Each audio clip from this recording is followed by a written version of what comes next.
Hindi daw magsalita. Ang tagal ko nang hindi nag-vlog. Magandang umaga, tanghali, gabi sa inyong lahat. Nandito nga pala, Style by Adriel.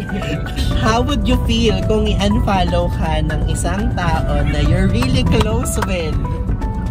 Go na, Clark. Like, wait lang. Yung parang super close din nyo in real life. Not just sa social media kayo magkakilala. Tapos parang magulat ka na lang na hindi na pala kayo, hindi ka na niya pala pina-follow sa social media. Paano mararamdaman nyo?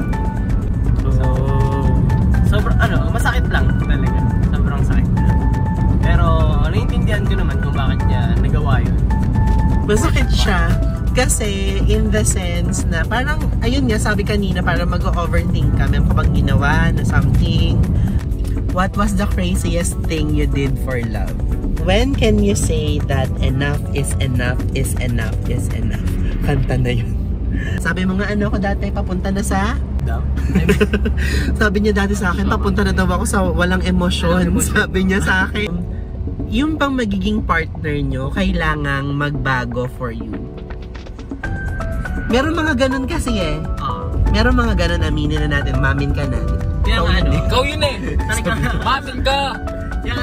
Eto, feeling para lang sa akin yung mga tanong na to.